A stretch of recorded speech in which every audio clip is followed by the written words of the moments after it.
Ba Congolais nyoso tu ba il faut battre la site nini. Ah, ce qu'on dit Congolais a solo et seigneur otala bobele Congo dialogue. Congo dialogue. Tembete. Ce qu'on dit Congolais a solo au kokiko zanga mokolo mokote et seigneur otala bobele Congo dialogue. Oyeba makambo mazali koleka kuna. Donc www.congodialogue.com. Ce qu'on a Congolais a solo. Yango wana. Il faut qu'on talaka. Congo dialogue. Tina yango ngai pena yebaka makambo makoleka kuna na bosana te. Otala rapeka ka Congo dialogue. Tembete. Ya, ata nazali congolais so ata ba mendele ki bakoki kotala. Congodialogue.com. Shalom mes peuples de Dieu, bien-aimés dans le Seigneur. C'est avec beaucoup d'amertume que nous avons la vidéo Oyo. Motema pasi, bien-aimés dans le Seigneur, comme on a ba sœur Yaboye, ba mi bengi ba prophétesse. Bien-aimé Tolingara mingi vraiment kolobela ba maman te pour ba maman baza ba maman. Mais s'il faut frapper, il faut vraiment frapper parce que ça na ba maman Oyo ba yakande ko bungisa ba maman misusu. Bien-aimé sauter na jardin d'Éden, bien-aimé komona Ève, bien-aimé akwe ki na masumu, yango masumu kota ki na mokili. Donc ça na ba maman Oyo bazana semence ona ya Ève ya kokotisa masumu na mokili. Et ça pe na ba maman Oyo bazana esprit ya Marie ya kokotisa salut, ya kokotisa paix, ya kokotisa joie na mokili. Quelle grâce! Alors bien-aimé, maman Oyo bomoni ami bengaka prophétesse. Bien-aimé, botelaka lolenge ya prophétesse. Yango lelo tozana ba maman Oyo bien-aimé omona asana bonzambe, mais mokili otali lungi, otali suki, otali lateli, otali batu bazana mokili ndenge moko. Pourquoi? Pona ba maman Oyo. Et ça, tu belé bobenga kanga frère, tala sœur Solange, sokazana bino azalaka bien, mais sokazana bino te, tala nenga zalaka, mais bande kunangai, batuluka ba sœur Solange, baza ebelé, pourquoi?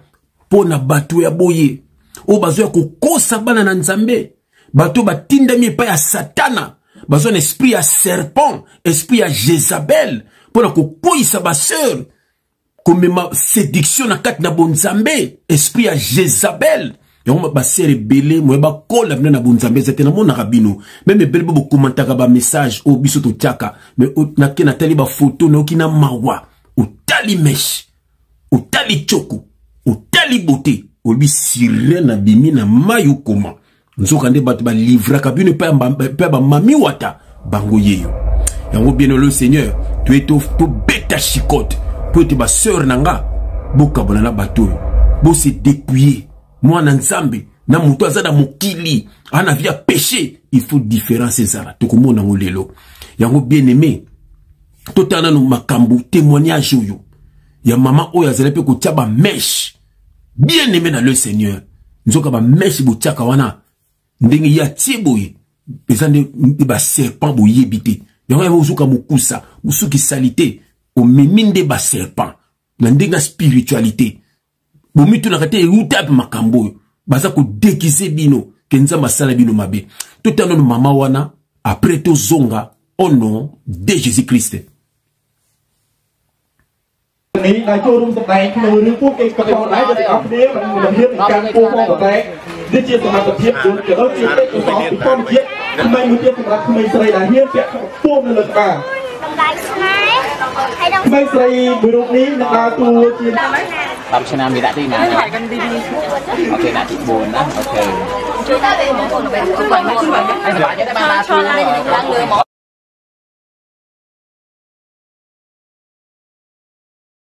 Donc, ça n'a pas duré même, je n'ai pas fait 2 mois, j'ai défait les cheveux, les mèches là. Quand j'ai défait, j'ai enroulé. Comme c'est des mèches, tu peux utiliser plusieurs fois, j'ai enroulé, j'ai attaché, j'ai mis dans un chassé et j'ai mis. Et je dis, bon, je ne peux pas laisser mes cheveux comme ça. Donc, je vais aller me tresser tout mèche. Voilà l'histoire qui va commencer. Je suis allé faire tout mèche. On appelle ça roaga. C'est les mèches, on prend, on fait tout long. On appelle ça chez nous ici en Côte d'Ivoire, roaga. Et quand j'ai mis ça sur ma tête, et je suis venu à la veille, nous avons prié et tout. Quand nous avons fini de prier, je suis allé dormir. Je dors bien aimé, je dors. Et il y a des mèches aussi que mes soeurs m'ont donné. mais je n'ai pas utilisé encore. J'avais un sac de mèches que je n'ai pas utilisé, mais les mèches que je vais utiliser, c'est les mèches Waga qui étaient sur ma tête, plus les mèches naturelles de cheveux de l'Inde là. C'est ça que je vais utiliser, mais je vais mis dans un châssis et tout posé. Le Waga qui était sur ma tête, bien aimé, quand on vous dit que les esprits existent, ça, moi je suis un témoin vivant. Et je dis merci à Dieu parce que là où Dieu m'a fait sortir là, c'est parce que Dieu m'aime. Sinon, j'allais mourir et j'allais être en enfer. Bien aimé, quand on vous parle, vous êtes là, vous endurcissez vos cœurs. Jésus revient bientôt. C'est pas les mèches qui vont te sauver. Moi, je l'ai mis. C'était pas quelqu'un d'autre. C'est la même personne qui me traite d'habitude. C'est chez elle, je suis allé faire mes mèches et je suis rentré à la maison. Quand je suis rentré à la maison, nous avons prié. Nous avons fini de prier. Je m'en vais me coucher. Et ils m'ont fait un joli sillon sur la tête. Mais je ne savais pas que bien aimé, c'était des serpents que j'avais mis sur ma tête. Et je suis allé, on a fini de prier, je suis allé me coucher. Et voilà que je m'en vais dormir. Je dors dans un sommeil profond, tellement j'étais fatigué avec les travaux de la maison. J'étais fatigué, j'étais couché sur mon lit et dans ma chambre tout seul. Mais je vais vous dire que quand le diable voit que tu es dans la sanctification, il va créer tout un mille problèmes pour rentrer dans ta vie. Et si tu n'es pas vigilant, tu risques d'ouvrir toi-même une porte que tu ne te rends pas compte. Et je vous dis que j'ai dormi jusqu'à arriver un moment de la nuit, j'entends le bruit des serpents. C'est le bruit comme ça j'entendais. Et je dis mais qu'est-ce qui se passe? Tellement le bruit, puisque j'avais fait beaucoup de mèches, donc les bruits là, ça faisait comme une chanson.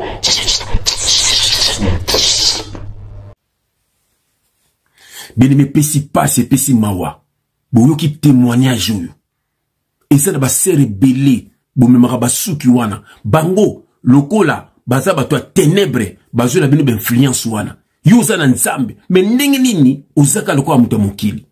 Ndenge nini oza délivré. Oh, bien-aimé. Yesobi, venez à moi. Vous tous qui êtes fatigués et chargés, je vous donnerai du repos. Bon, tel un homme boy, aza chargé na ba mèche, chargé na ba choko, chargé na ba tile, chargé na makambo belé. Azo na nous repoter, mais azo te yabino, soi-disant prophétesse. Babimie belé, bon, on débat au finanga, pour qu'on ait la vérité. Bien-aimé, bon, t'es azo serre mon sousou. Oyo, azo appelle révélation par Nzambe, pour ma makambo ba maquillage. Après tout bon de là, après tout passe la makomi, au nom de Jésus-Christ. Bonjour au peuple de Dieu. Bonjour aux saintes femmes qui se préparent au retour de notre Seigneur Jésus-Christ. C'est avec une grande joie que je viens par cette vidéo rendre témoignage sur les révélations que le Seigneur Jésus-Christ m'a accordé la grâce de recevoir. Ça n'a pas été facile de réaliser ce témoignage, mais le Seigneur Jésus-Christ a combattu pour moi et me rend aujourd'hui victorieuse devant l'ennemi. Très confuse lorsque j'ai entendu ce message sur le dépouillement. Pour la première fois, je ne voulais pas admettre que le Seigneur ne voulait pas que les femmes portent des ornements, des maquillages comme le rouge à lèvres, les make-up, les fossiles, etc. Mais le Seigneur Jésus, dans sa miséricorde, va lui-même m'enseigner par ses serviteurs et par des songes. Le Seigneur m'a expliqué dans un songe qu'il aimerait que la femme chrétienne reste naturelle. Lorsque nous nous maquillons, ou la femme qui se maquille est comme une personne qui porte un masque, elle n'est plus reconnaissable, elle perd le visage que Dieu lui a donné et adopte un autre. Donc, se maquiller, c'est refuser, c'est rejeter le visage que Dieu nous a donné et adopter le visage que nous voulons. Or, le Seigneur aimerait nous voir tels qu'il nous a créés. Alors, voici un songe de plusieurs que le Seigneur m'a donné en 2019. Dans ce songe, je me retrouvais avec plusieurs personnes à l'intérieur d'une salle. Et parmi ces personnes se trouvait aussi une tante. On discutait.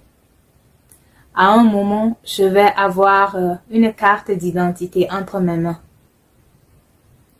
Et je demandais si on connaissait la personne à qui appartient cette carte ou si quelqu'un pouvait reconnaître la personne d'après la photo sur cette carte. C'est alors que ma tante me disait que c'était sa carte d'identité. Et j'ai dit non, ce n'est pas sa carte d'identité, puisque ce n'est pas sa photo sur la carte. L'image ne lui ressemblait pas. Elle tentait de me convaincre, mais je n'acceptais pas. Elle me disait de bien regarder que c'est elle.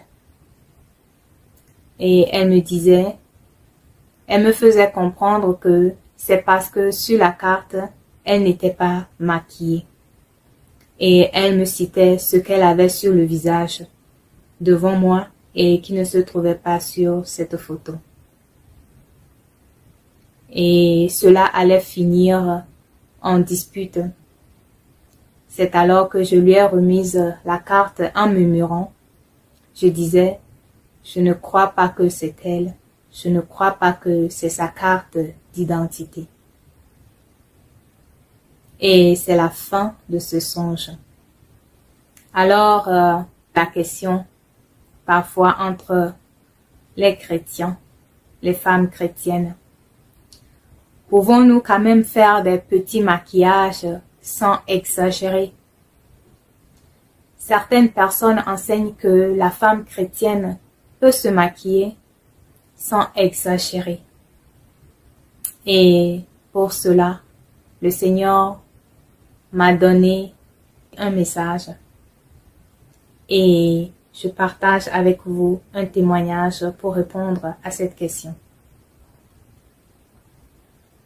Lorsque j'avais arrêté le maquillage à moitié en 2018, je continuais de mettre les crayons de beauté pour maquiller mes sourcils. J'avais pris la décision que, quoi qu'il arrive, je n'abandonnerai jamais mes sourcils poussés comme une brosse. Alors je mettais légèrement le crayon de beauté. Un jour, dans la joie du succès, je demandais à ma fille de deviner depuis combien de temps je ne me suis plus maquillée. Cela faisait plusieurs semaines, quelques mois. Et je lui demande, devine depuis combien de temps je ne me suis plus maquillée. Elle me dit, 1 jour, 2 jours. J'ai dit non, beaucoup plus, devine encore. Elle me dit 3, 4, 5, 6 jours, je ne sais pas.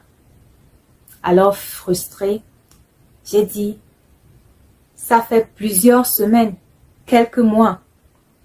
Elle va me répondre, non, tu te maquilles toujours.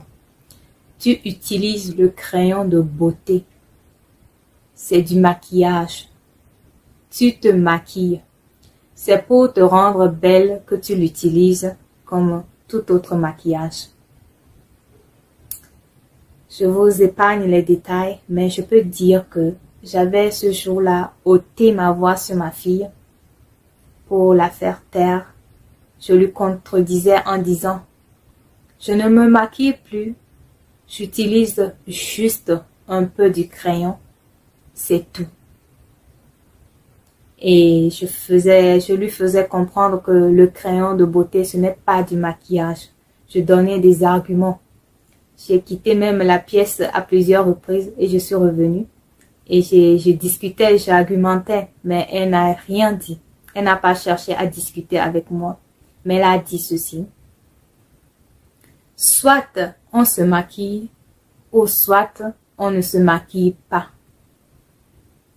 C'est la parole de sagesse sortie des lèvres d'une petite fille. Soit on se maquille, ou soit on ne se maquille pas. Un petit péché est un péché. Un petit maquillage est un maquillage. Il n'y a pas de demi-maquillage. Soit une personne choisit de se maquiller, ou soit elle choisit de ne pas se maquiller. Et la volonté du Seigneur est que la femme chrétienne reste naturelle. Je ne connais rien. Ce que je vous raconte ne vient pas de ma connaissance, de ma sagesse, mais du Saint-Esprit, l'Esprit de Dieu. Bango yeyo, bango yeyo, bango yeyo, bango yeyo, mokona bango yeyo, bango yeyo. Basi oyo balivraka ba mama epa ya mami watae. Yango basere bazalaka toujours na ba problème na ba vie na bango.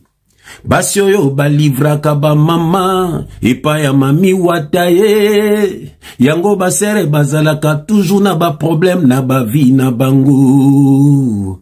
Bango yeyo, bango yeyo, bango yeyo. Bango yeyo, mokona bango yeyo, bango yeyo. Sia, basi oyo balivraka ba mama epa ya mami watae. Yango basere bazalaka toujours na ba problème na ba mabala na bango. Basi oyo balivraka ba mama epa ya mami watae. Yango basere bazalaka toujours na ba problème na ba vie na bango. Bien-aimé dans le Seigneur, libota na nzambe batu yesu akufela bande ya biso bien-aimé nzambe ya pambola bino bisika no so bino bozwami au nom de Jésus-Christ. Bien-aimé, shalom, quelle grâce, quelle joie immense. Bien-aimé, tant que yaka de la part du Seigneur, tu yaka ko frapper chicote. Yeso beta ki bati chicote, bat bazo tambola ma bena bonzambe. Oh ba comme si bonzambe sika ya mami wata, ba yena ki mami wata na kat na bonzambe, ba témoignage ze belé ke ba maquillage za mabe, mais bo ka ba soi-disant prophétesse sia ya fuakati, ba ye ebele pona ko isa ba mama, koko isa ba sero ya biso, koko isa ba to yesu akufela, omona mutu aza na bonzambe, otali lolengeli ya mutu, otali ezaleli ya mutu, otali evandeli ya mutu, olobi oaza mwana nzambe te, oaza mwana satana. Pourquoi? Po bozo landela batu oyo. Oh ba ser nanga bozo délivrance, bozo landela batu oyo, na bonito bondela, yambo de to passo la makomi au nom de Jésus-Christ, éternel Dieu des armées. Papa, merci. Merci nous telemisa biso papa. To la musabana na yo nzambe bakwenda maboko ya satana. Oh satana tindi ba serviteur na yena ba servante na ye belé. Papa bazana pona ko bungi sabana na yo. Ba ba message ya lokuta, ba memi loi ya Moïse papa pona ko lia ba mbongo ya batu. Nzoka la dim ça n'a jamais été de l'argent. Ba ko sabana na yo po ba mvwa na ba mbongo na bango. Oh ba comme si basi na bango ba pasteur. Ba comme si ba makango na bango ba pasteur. Ba comme si bana na bango ba prophétesse. Oh papa, pour nous détruire bano ya yo nzambe. Yango so telemisa biso bano ya yo bato yesu akufela bakabwana na bango. Ndongo lobaki sortez du milieu d'eux. Bano bakabwana na bango papa. Peut-être ba bikisa milimo na bango. Papa na tiki message à lelo na maboko na nzambe. Que le Saint-Esprit parle pour l'édification de ton peuple. Au nom de Jésus-Christ, nous avons ainsi prié et nous disons Amen. Ah, bien aimé, aux adresse ya bien. Awa. Pembe na pembe, vérité de very, révélation de reva, uniquement pour na bateau yeso kufela, sœur nanga, soki yeso kufela ote, okoma boui. Okokoma boui, soit disant na bonzambi, yoka ba prière, yoka komba yesu na munoko, mais ozakaka lolenge ya ba serba na mokili lolenge ya ba serba melaka diamba lolenge ya ba serba kenaka ba boîte de nuit lolenge ya ba Lady Gaga une sorcière tala voilà mais ozo na kombo ya Yesu wapi Yesu ya ténèbres to Yesu ya biso po Yesu ya ténèbres pasali oh bar Jésus pasalaki siko Yesu nini bango ba témoignaka. Ah, bien aimé, vous en a balabala ba Yesu, vous en adresse ya bien. Simplement c'est quoi? C'est le Père. Il a envoyé ton frère pour te fungula yo. Oh bako finga biso. Oh alobaki bako finga bino, bako boumaka même bino, bako tchaka bino même na babolo. Pourquoi? Pour la vérité. Pour la vérité. Pourquoi bato bakangaka bangote? Botane bo lelaki Marie Misam. Na ba mise bazo témoigner, na ba lesbienne bazo témoigner, na ba pédé bazo témoigner ki bakanke souki.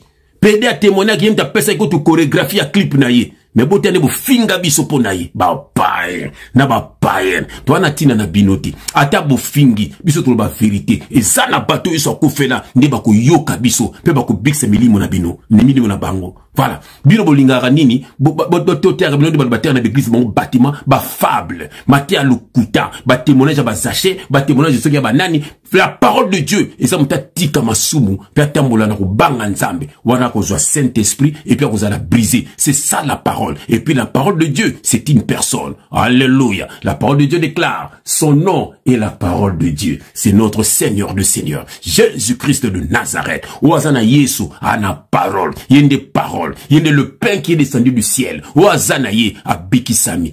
Quelle grâce. Bien mes amis, voilà bien le Seigneur. Bomoni Jézabel Oyo, soi-disant prophétesse.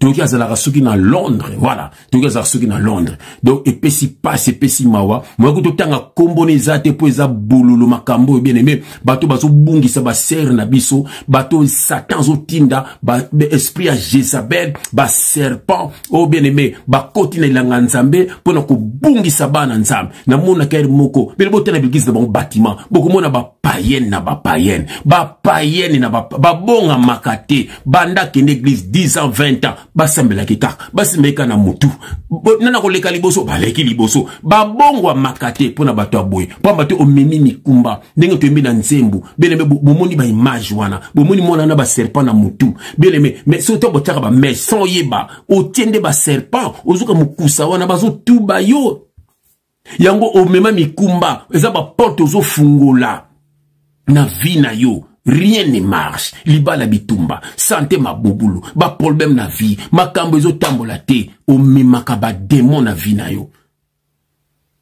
Pourquoi? Parce que Olandaka ba oyo ba Jézabel. Bien aimé. Ba bonwa mate. Toko tanga verset na biso liboso. Bien aimé na kei na bien aimé na Ephésiens chapitre 4 verset 20 à 24. Bien aimé, je vais prendre mes lunettes pour natanga malamu pour Jézabel ayo kanga pété ta ko bongo la motema soki aza nzambe so aza nzambe te voilà okeneli felo voilà et puis soka yeko sela so vidéo waso to yana kombo neto papa e malamu na kombo na Jésus Christ. Bien le Seigneur la bande que bele pe basala ko aye besoin délivrance yango fona na penser lunettes nanga pour natanga malamu. Nous qui étions qui lui fait le frère j'ai fatanga qui m'a bien aimé j'ai même lunettes j'aime quand je mets mes lunettes quelle grâce alléluia. Dans Ephésiens chapitre 4 verset 20 à 24 message za bololo nebi ke mingi ko swabino me ko silikate po mutu nzambe a solo la ya délivrance ozo swa lungola babilo kwana kabona na bato yo tala no mutango o tala oyo nani oyo nani. Bien aimé, tu es dans Ephésiens chapitre 4, on a verset 20 à 24. Bien aimé le Seigneur, et je vais lire au nom de notre Seigneur Jésus-Christ. Bien aimé, l'anda message, Zoakaba verset, Kabola kanali botanayo. Mais vous, ce n'est pas ainsi que vous avez appris Christ. Voilà, et c'est comme ça que tu as appris Christ, toi.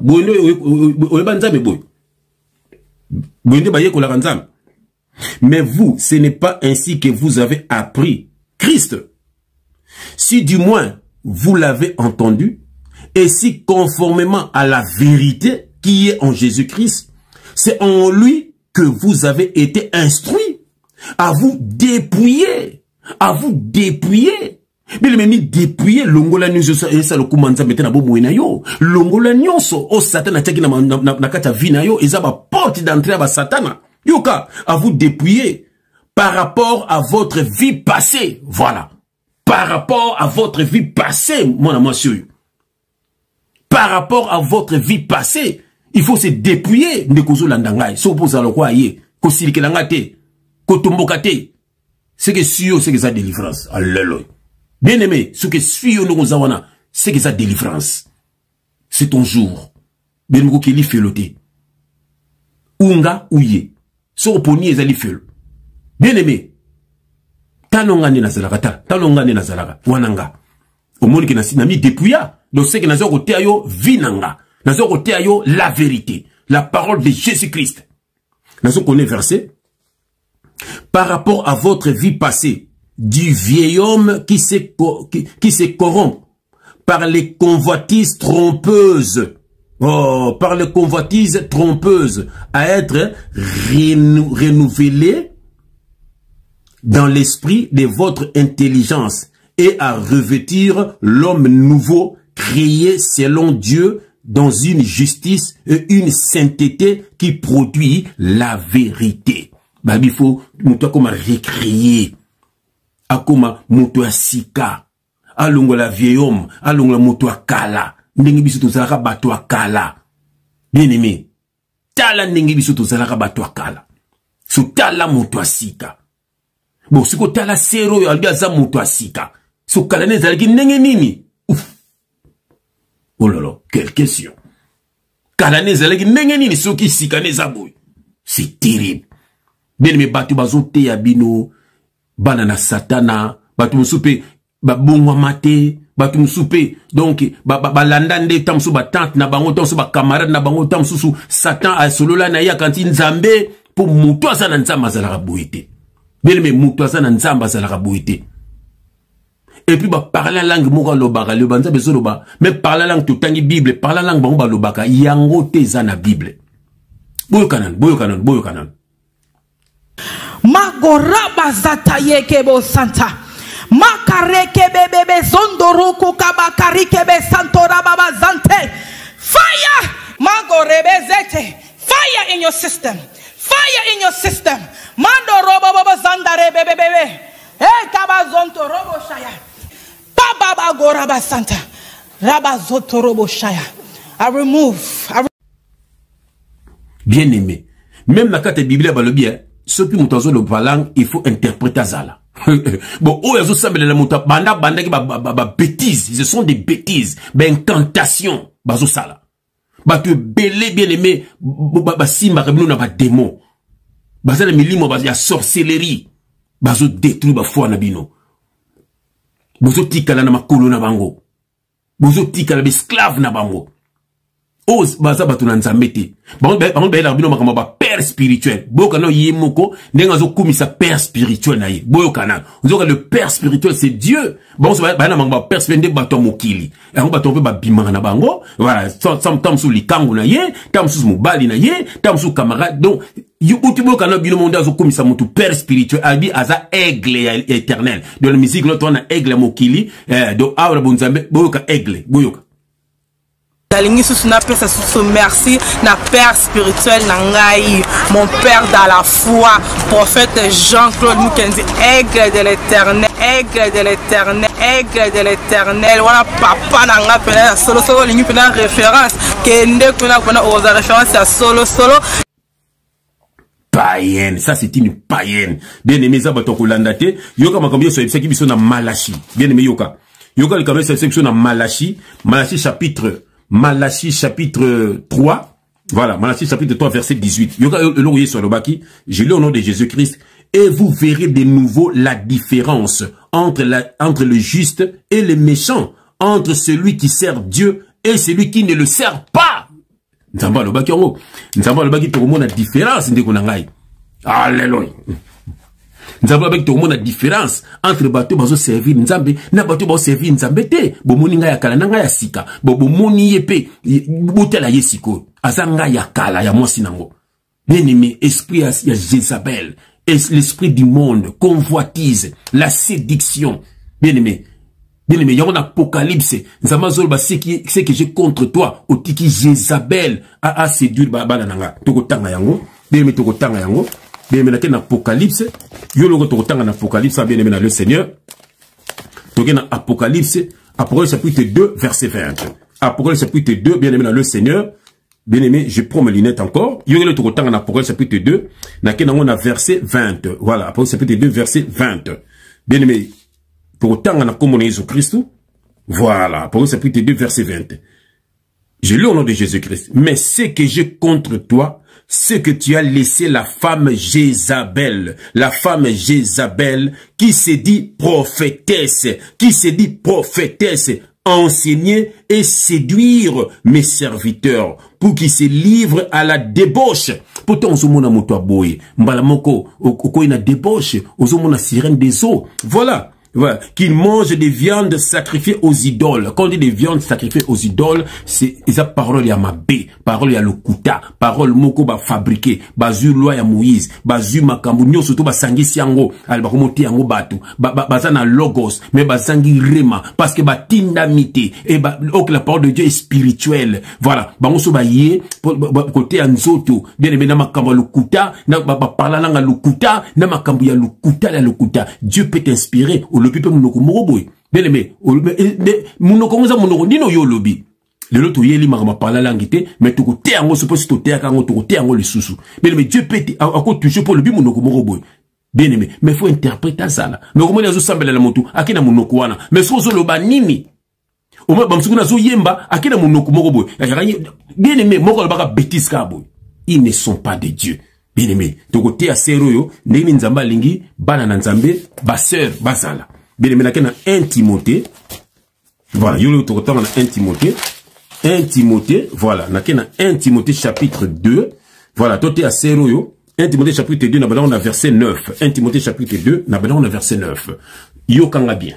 Je lis au nom de Jésus-Christ. Je veux aussi que les femmes vêtues d'une manière décente, voilà, avec pudeur et modestie, de se parent ni des tresses, ni d'or, ni de perles, ni d'habits somptueux, mais qu'elles se parent, bien aimé, des bonnes œuvres, comme il convient à des femmes qui font profession de servir Dieu. Voilà. Bien aimé, moi, ça se servir nzam. C'est quoi qu'on servir nzam? Bien aimé, ezali, ko banga mobali na yo, ozo servir nzam. Ko lambela mobali na yo, ozo servir nzam. Ko linga mobali no, ozo servir nzam. Pour nous qui n'a boîte de nuitée, pour nous servir nzam. Pour nous ça n'a pas kava de belé, ngaza nzam. C'est ça qu'on servir nzam. Et ça ka côté à te. Et ça na ilateli, et ça na lobeli, et ça na lulengeli, et ça na makambu nyonso, ozo servir nzam. Toujours connaît verset n'imso. Que la femme écoute l'instruction en silence avec une entière soumission. Verset 12. Je ne permets pas à la femme d'enseigner ni de prendre de l'autorité sur l'homme. Elle doit demeurer dans le silence. C'est la parole de Dieu. Autant y c'est quoi qui scène tu monaki et la cuisine. Oh à ce qui bon beaucoup de benanga ba disciplinanga et la cuisine.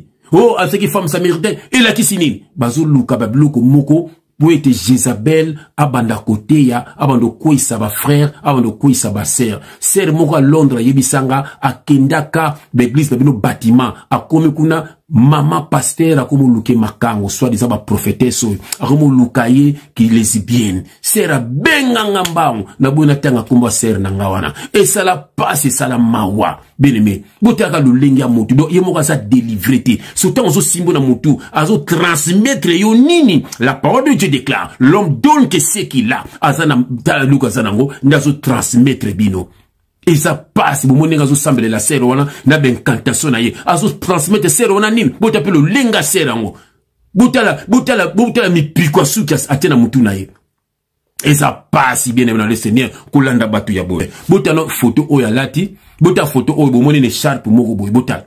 Ben me batutu bazana kata kabale juive et a secte moko boizana kata ya ikuna na ba juif kuna botala bango to bomona bakana ba drapeau Israël bataka ba sharp oyo ndenge ba Joël tatu ba lataka ben me eza batu bazana kata kabale juive, ça n'a rien à voir avec Christ. Christ a le biboui, Dieu est esprit et il faut que ceux qui l'adorent en esprit et en vérité. Et ba ko sara bango bien bato ba kabale juif ba na be char ba na ba chemise ba col pastoral ba na makambo belé ba bi revêtez-vous de Christ et non na biloko boy tout ça c'est pour séduire bien mais ezana ba incantation na bango ezana makambo na bango basala ezana ba kiss na bango ba simba nde ba na biloko oyo pona ko koisa bana nzambe voilà pona ko koisa bana nzambe eza pasi eza mawa bien mais pona batu oyo bien mais na ko tangelo verset mo suka bien mais na le Seigneur alléluia na ke na Matthieu voilà na ke na Matthieu pour te corriger les camarades qui père spirituel les camarades qui père spirituel aigle bien mais une païenne comme ça bogolo to tanga wa voilà mais na Matthieu chapitre 23 na ke on a verset na bandon on a verset 8 voilà na bandon on a verset 8 je lis au nom de Jésus-Christ mais vous ne vous faites pas appeler rabbi veut dire maître voilà ne vous faites pas appeler rabbi car un seul est votre maître et vous êtes tous frères. Tous nous sommes frères et sœurs dans le Seigneur. Maître na besoin de Jésus-Christ. Nous avons côté leader moko patambo soma batu moko boy. Voilà, mais aza papa na binoté, aza maître té, aza suginanité. Voilà, na mokili tous ba maître, mais na bonzambe té. Na bonzambe tous tamsusu mentor na yo, tamsusu nzambe abi j'ai mis mon ange devant toi pour ton salut. Voilà, mais ba comment ba papa na bino molimo na koma suginani leader. Yoko to ba le bien. Yoka. Verset 9. Et n'appelez personne sur la terre votre père, car un seul est votre père, celui qui est dans le cieux. Voilà, n'appelez personne sur la terre votre père. Mais tout ça na papa na biso ba botabiso, bien sûr, mais na bonzambe, papa zanzambe. Oh, papa zanzambe. Notre père spirituel parce qu'il est esprit. Ozobenga mutu spirituel, papa spirituel momo na kaye. Akedaka toilette lokola yo, aoka nzala lokola yo. Baso ko sabino. Baso ko sabino. Oh Timothée, Abraham a bengaki nani, Paul a bengaki Timothée mon fils dans la foi et non mon fils spirituel. Et puis, vous pouvez s'en verser au Timothée, Abraham, mon père spirituel. Oh Timothée lobby. Baso ko sabino, basaba miyibi, comme sabino banana bango. Ale po balia kabino bambongo bobenga bato bana na bino bobimanga na bango siko. Oh bien aimé bato bazé nzambe te bokabona na bato bien aimé eza bato ba ye pona ko détruire musana nzambe eza batinda mi ya satana nazo sambela pona ndeko landingai nzambe délivrer frère wa landingai papa batisa pena ba frère bana molimo ya Isabelle o mona mobali maquillage mona mobali ko lata lokola musicien malibi za mwana nzambe papa délivrer frère wa landingai délivrer pe sero wa landingai sera longwa na kata balongole alongul papa longole yo moko molimo ya mami wata longole ba mesho ba nyoka ba chaka na mitu longole ba maquillage ba rouge à lèvres papa ya biloko ba mami wata papa délivrer mwana na yo nzambe na tike na maboko na yo délivrer pe mutu nyoso alandi message oyo papa sikano sa fungola ki porte kanga ba porte wana papa batela ba frère nanga batela ba sœur nanga batela ba vie na bango fungola no se kanga ki na ba vie na bango kabola bango na ba faux serviteur de Dieu yonde papa mutu foto landa na biso to landa ka yo papa ba no ba landa ka yo yonde nzambe papa pambolama sanjolama na kombo na Jésus Christ. Amen. Mon frère soit béni, ma soeur soit bénie. Kanga mande na Yesu, yende porta lola. Ko kanga kutu penangate, ngaza ka motinda mina ye. Bien aimé kanga mande na Yesu Christ. Ngana yo tolanda ne Yesu Christ. Sambela ka von lala, sambela ka soko la muki. Obima ke ozongi osambela po mingi ba bebaki basali ba accident. Avant lia osambela po mingi bazangi bilei. Okole pe bilei bo tamsusu. So kanta bilei, nzoka ndeza batondo sujo lia wana. Mingi biteka makana na magasin na bazando bien me utaka na ba tenema na bilamba mingi yango foko sambela ka fon la osombelamba sambele lango biloko ko lia sambele lango beneme c'est ça nza osongo ba prière ba 1 heure du temps ba 3 heures du temps ata 1 minute à pamba ata 2 minutes à pamba mais ozala na foi ozala connexion na nzambe kozala na connexion na nzambe eza ko kabana masumu ko kampena bato ko kabana pena bato mabe bien aimé nzamba pambola yo le banzambe le l'ange de l'Éternel campe tout autour de ceux qui les craignent. Voilà. So banga nzambe otambla na yo. Mais so banga nzambe te boyo so banga nzambe te jamais moli mon santo ozana yo. Que Dieu vous bénisse.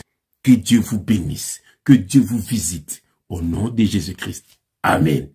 Quelle grâce. Ciao. Ba congolais nyonso to ba il faut batala la site nini. Ah, soko ozali congolais ya solo et sengeli otala bobele Congo dialogue. Congo Dialogue. Tembete. Osasir. Soko dit congolais à solo okokiko zanga mokolo mokote esengeli otala bobele Congo Dialogue oyeba makambo mazali koleka kuna. Donc www.congodialogue.com. Soko za congolais à solo. Yango wana. Nzeta lobi yango foko talaka. Congo Dialogue. Tina yango ngai pena yebaka makambo makoleka kuna na bosana te. Otala kapeka Congo Dialogue. Tembete. Ya, ata nazali congolais so ata bamendele kwa kokiko tala. Congo Dialogue.